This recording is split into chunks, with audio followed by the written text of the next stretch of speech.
M&J Audio Theater presents Chet Cheddar's Tales from the Morgue.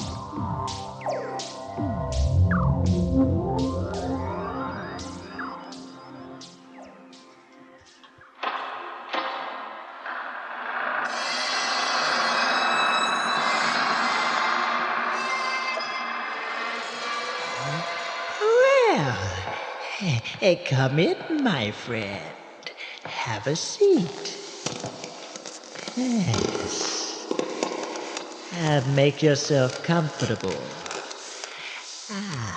Allow me to introduce myself. I am Chet Cheddar, the morgue attendant and resident storyteller. Yes.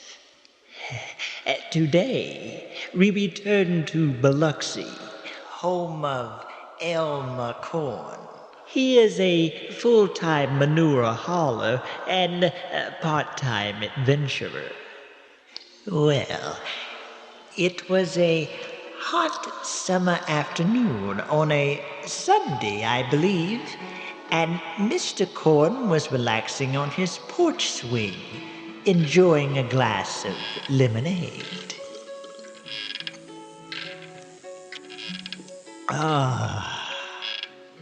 And yeah, it is a scorcher today. Shoot far. Yes, sir. It's just plain old hot is what it is, I tell you. Ow! That gum mosquito's trying to carry me off. I nailed that one, though. Of course, it ain't so much the heat, it's the humidity. It's just outrageous. Dang. They'd put me in a padded cell if they heard me talking to myself like this. Elmer! Huh? Oh, Cecil? What the heck you doing out in this heat, boy? You gone simple or something? I got exciting news, Elmer. Oh. Say, can I have a sip of that lemonade? Well, sure. Here you go. Thanks. Boy, you look flustered. That's right. Just drink her on down. I got plenty. Help replace that sweat. There you go.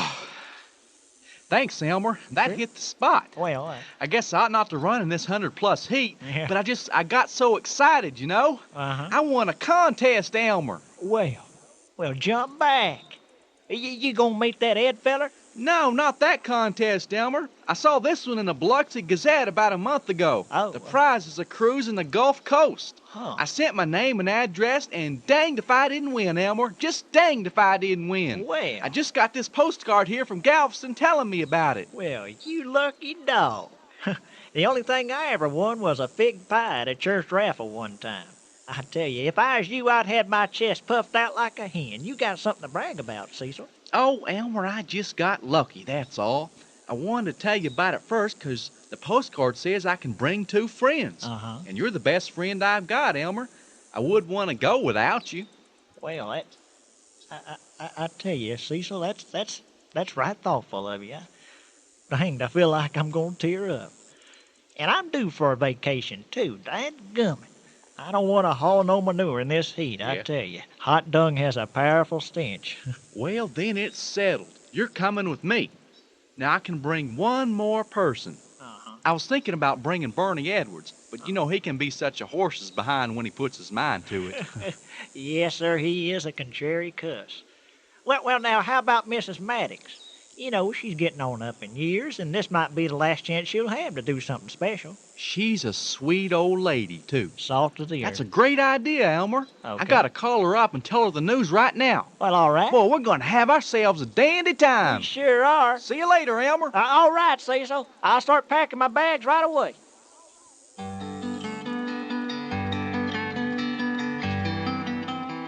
The next morning, Mr. Corn and Company departed for Galveston in Elmer's pickup truck.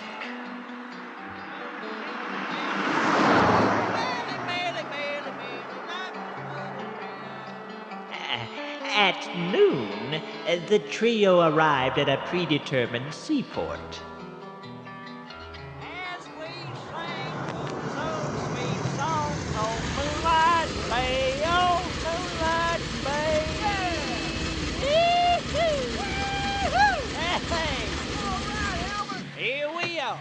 Yeah, let me help you out there, Miss Maddie. Hey, come it, Elmer. Well, y'all, here we are. Yeah. Galveston Island. Oh, just smell that salt air. It kind of stings, Elmer. It's those tugboats over there, Miss Maddox. They're hauling garbage. Yeah. I wonder where they dump it. Oh, they got plenty of places to take that stuff to. You know, in 1900, they had a terrible storm down here. Oh, really? Killed 7,000 people, they estimated. That's horrible. Where'd you hear about that, Elmer? Oh, a fella learns a thing or two on the road.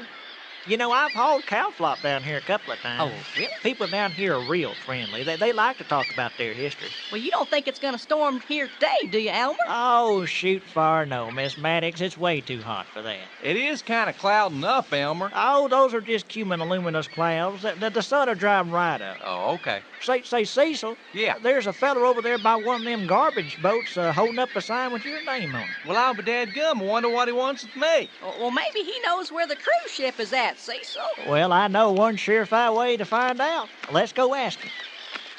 Kind of a seedy looking fella, ain't he? Yeah, well, don't mention his wooden legs, Cecil. He Oh. may be self-conscious about it. Okay. Excuse me, mister. I'm Cecil Ferris. You've got my name on that little piece of cardboard you're holding there. Huh? Oh, yeah. You must be here about the cruise. Yep, where's the boat? You're standing in its presence, mister. I'm Captain Buford Van Carlton, at your service. Pleased to meet you, Mr. Van Carlton. You mean to say we're going to go in this here tugboat? Well, it's a garbage scow, actually. Oh. I call it the dried scow, Oh, my. for reasons I'd rather not get Oh. into. Well, ready to go? I have a bad feeling about this. Now, I know it ain't the Queen Mary, madam, but it'll float just like the big ships. Looks kind of ragged. You think it'll hold together? Well, it will as long as you don't breathe, mister. On the level, though, just a little humor to break the ice. Oh, that's On the funny. level, the scab is a fine little tug, a fine one. Well, I'm sure it is, Mr. Van Carlton, but, well, heck, the contest said this is going to be a Gulf cruise. Well, we're going to have to go out into the Gulf to get to the garbage port. You mean to tell me we drove from Biloxi to Galveston to ride in a garbage boat to some smelly dump site? I take it you don't like the idea, huh? Well, it's just false advertising is what it is. Well, A ride in a garbage boat ain't nowhere near a Gulf cruise. Yes, ma'am. Yes, you're right. It certainly isn't. I guess I should explain myself. The fact is, I'm an awfully lonely man. I've tried making friends, but who wants to be around a man that smells like garbage? And my peg leg and missing teeth don't exactly impress the ladies. And so I cooked up this contest thing and run ads in, I don't know how many newspapers across the country. Uh-huh. And I got quite a few responses, too. Yeah. Just pulled a name out of a hat. You were the lucky one, Mr. Ferris. I know it sounds like a fool way to meet people, but, I just got so desperate. Well, that's okay, Mr. Van Carlton.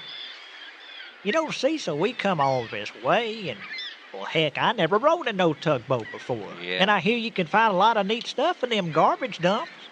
What do you say? Heck, let's go, Elmer. Sounds like fun to me.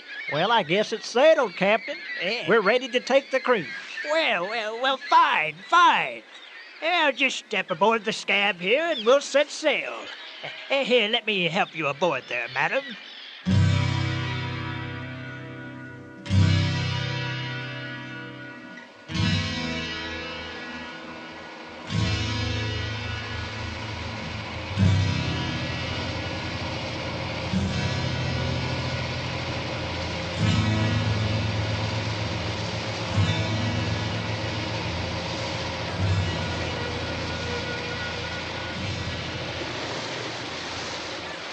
Well, now, I told you the scab would float, didn't I? She's afloat. You enjoying the ride, madam? You look a tad green around the gills there.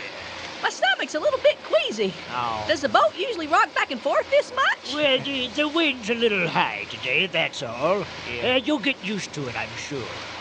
But if you feel like you're gonna lose your breakfast, there's a coffee can underneath your seat for just such an occasion. I'll tell you what. After I unload my garbage, I'll take us down to the ship channel. All Liable to see some big ships up that way. Well, sounds like a winner, Mr. Van Carlton. Oh, please, call me Buford, please. Well, all right, sir. Buford, you got yourself a real nice little tug here. Well, thank It reminds me of my truck. It ain't exactly purty, but, well, it's got character. Right you are, Mr. Corn, right you are. The scab's a little hard on the eyes, I know, but she's a tough little tug. And never once gave me an ounce of trouble in 15 years. What's this noise? The motor shut off. What's wrong? Well, I don't know. She's never done this before. I know we have fuel. I can't even get an ignition sound out of her now. It could be we've got salt water in the engine. Dad, go! Oh, now, there's no need to fret, mister. I'll go check the engine. Just sit tight now. Forget the engine. Look at that cloud ahead of us. Rip my lips off. That's one mean-looking thunderhead. Well, that doesn't look like any thunderhead I've ever seen. It's solid black. And there's a heavy mist underneath it sitting on top of the water. The boat's moving. We're heading for the mist. Miss Maddox is right. We're being pulled right towards it.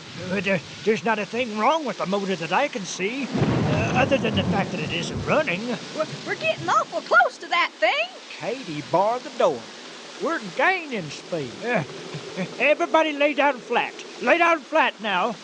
I don't know what's pulling us into that mist, but we're going into it whether we like it or not. Chad, gum, lay down, Miss Maddox. Yes, Cecil, yeah. Good Lord!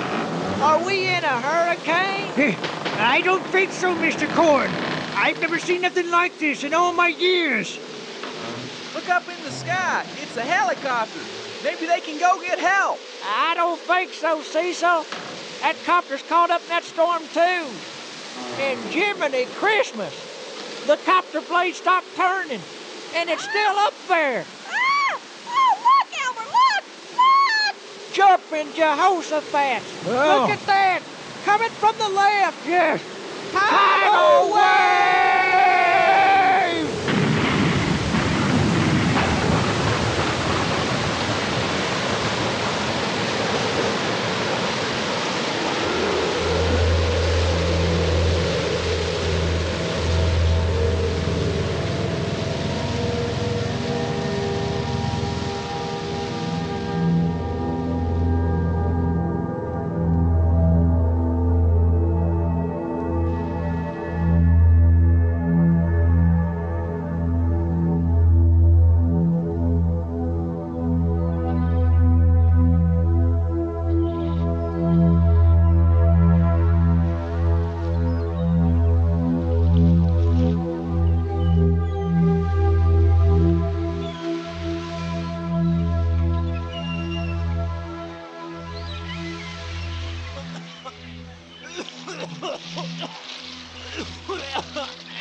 Oh, dadgummit. Oh, where am I? Oh, I must have washed up on shore. Sure don't look like Galveston. Looks like some kind of tropical island. It's a miracle I'm alive after that tidal wave. Merciful heavens. That tidal wave. Where is everybody? Hey, say so! Mrs. Maddox! Huh? Elmer, we're over here in these bushes. We Oh. need help. Okay, Cecil. I'm coming. Hang tight, boy. Oh, dang. Well, I'm sure glad to see y'all. I thought y'all might have been dead. We might just wind up that way. Look at what's sitting on top of that rock. Jump back. What a cat. Cat, heck, it's some kind of giant tiger. Me and Miss Maddox went into these bushes looking for you, Uh-huh. and we walked right upon the thing sleeping. And you woke it up, huh? 10-4. It's been sitting there on that rock looking at us like we're about to be its next meal. Oh, dear, what are we gonna do? Well, we ain't gonna do nothing to rile it, that's for one thing. Easy there, kitty. You don't want to eat us. We're all skin and bones here. Dang, that kitty's got a set of teeth. If I didn't know better, I'd swear he's one of them prehistorical things. It's hunching up, Elder. I think it's gonna pounce. Oh, Lord, save us! Bullseye. There you go. Its head blowed up. Correction, sir. It was I who relieved the beast of its head. Oh. It's a lucky thing my gun was operational. Well, I haven't fired it in about 100 years. Well, thank you, mister. You were just in the nick of time. And Mr. Buford, you're alive. Yeah, it was touch and go there for a while, Mr. Cohen, but I managed to swim ashore. Yes, Mr. Van Carlton arrived about an hour before you did. He explained you had quite an experience with the storm. Yes, sir, that's an understatement.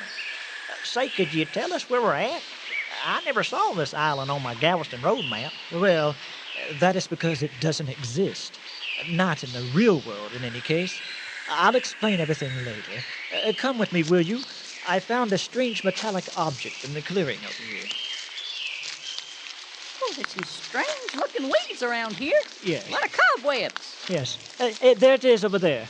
See the object? Heck, that's that helicopter we saw, Cecil. Dadgummit, Elmer, you're right. A helicopter? What does it do? Well, it flies. Yes, it flies, right. Very amusing, sir. Well, there appears to be a man inside the object. I believe he's unconscious. Dadgum, there's a lot of monkeys around that helicopter. Oh, no, I just hate monkeys. Yes, well, they are not monkeys. They are prehistoric men. They are merely curious, that is all. Here now, clear away from that object right away. Clear away, shoot. Oh, I believe the man is coming through now. Hey, man. Hey, where am I? Now, settle down. You're going to be quite all right. Morg, come here. Help this man into the cave. Let us all go into my cave, shall we? We'll build a nice fire, and we'll cook the saber-toothed tiger that I shot. That was a prehistoric animal. I knew it. Right you are, sir. I'll explain everything after the meal. Now let us go. The mastodons come around to drink about this time, and we would not want to be in their way. Wait till you hear the story about this place, Mr. Cohen. You won't believe your ears.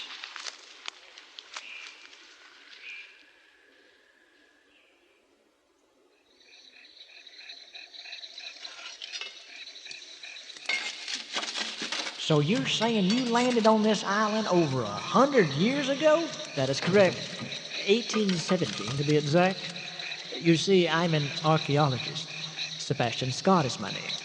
I left Europe on an expedition to the island that you call Galveston.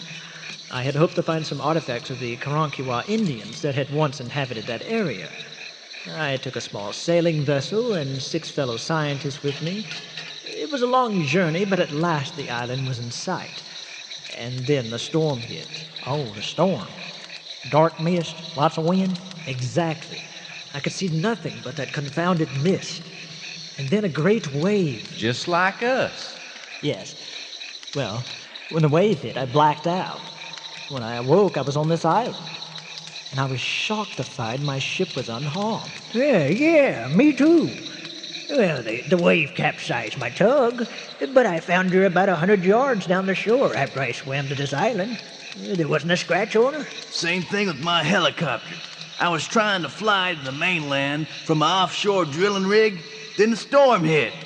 But you wouldn't know anything from looking at the chopper. Yes. Well, after we arrived, the men and I went exploring and found remarkable things.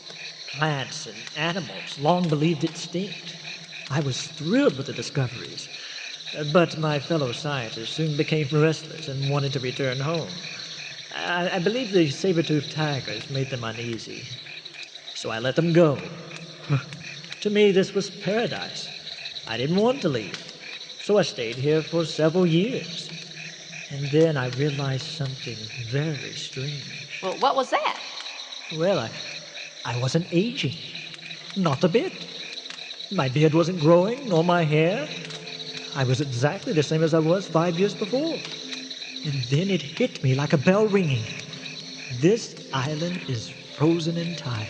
Dadgum. The prehistoric men, the animals, it was the only explanation. What's more, I believe this island exists in a dimension unto itself. A few years ago, I built a small raft and attempted to find land elsewhere. Days passed, and nothing but water. Water seemed to extend to eternity. We are in another dimension, and the storm is the doorway. Dadgum. We're stuck in Never Never Land. Not necessarily. I remember the day after the storm that brought me here, there was another storm. I took shelter in this cave, but after a while I began to think. If the first storm was the way into this world, then the second storm, Hey, I get it. The second storm is the way out. precisely. And I believe there will be another storm tomorrow. Now, you wouldn't pull our leg, mister. This is pretty serious. No.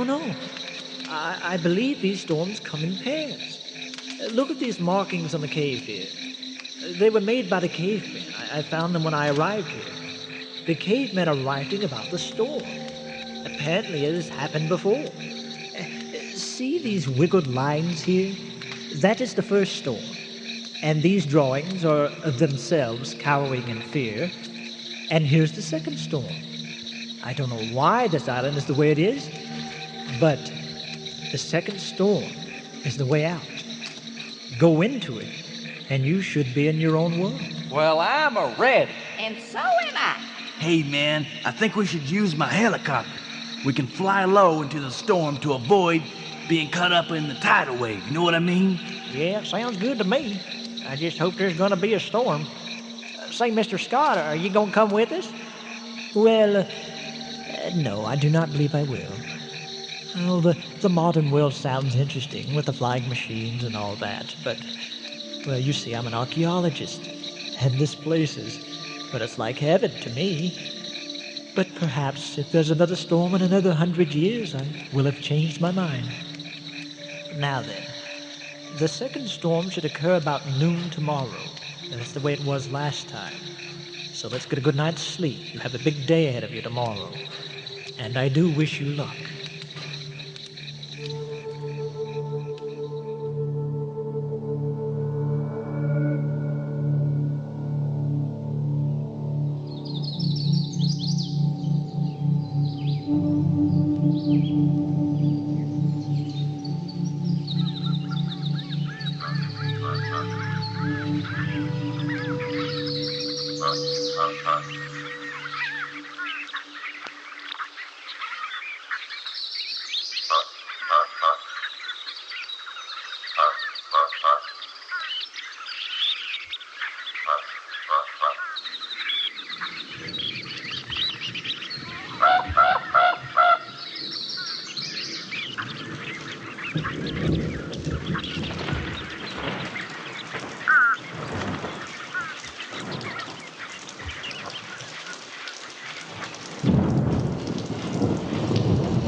I say there, Mr. Cord, Mr. Van Carlton, it is time to awaken.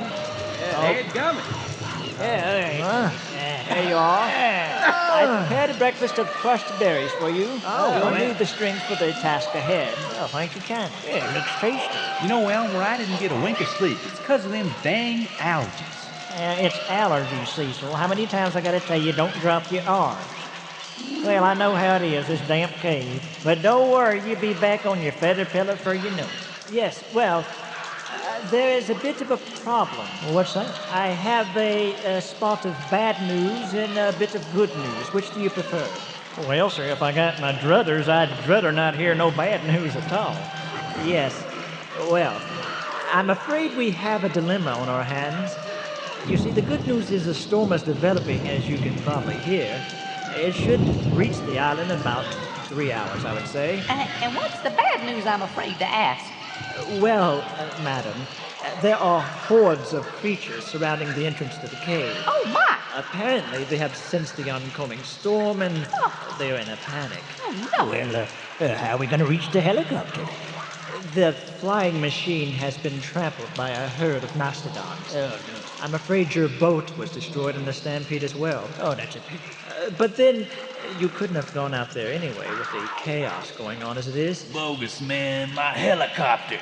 Say, what are we gonna do to get out of this mess? Now, let's keep a clear head about this. We have 3 hours to think of something. Good Lord. Oh, no! We got us some company, fellers. Elmer! Take a gander of what's coming into the cave there. Oh, dear. Dad, gum! Would you look at that? Saber tubes. They're seeking shelter from the storm. Blast it. I should have sealed the entrance. Do something, Elmer. You always know how to get us out of these situations. Easy there, kitty. We're just here to be friends with you, that's all. Elmer, that just ain't gonna work! What about your gun, Mr. Stockton? You got it with you? Yes, I have it with me, but it wouldn't do any good.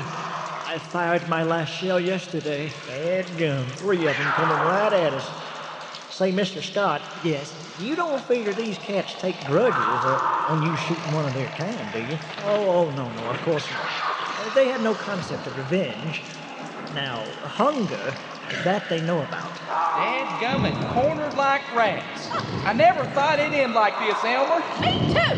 And myself makes 3. Well, I'm with you all. Suffering soul. What in the heck are we gonna do now?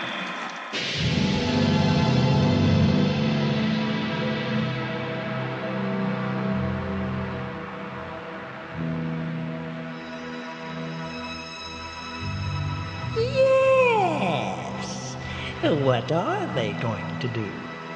Mr. Cord and company are in quite a spot, aren't they? They have 3 hours to enter the storm that will return them to the real world. Their transportation has been destroyed, and they are being approached by 3 very large prehistoric tigers. I wouldn't trade places with them. Unfortunately, we are presently out of time. But do drop in next time, won't you? I'm sure you'll want to hear the exciting conclusion to this story. Until then, pleasant dreams.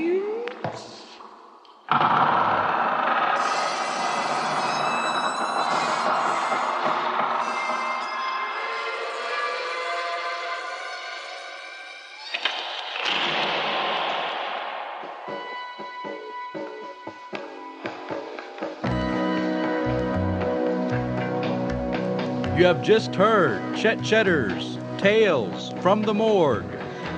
Today's installment, part 1 of Escape from the Mysterious Island. The names and characters portrayed in this production are fictitious. Any similarities with actual persons, living or dead, is purely coincidental.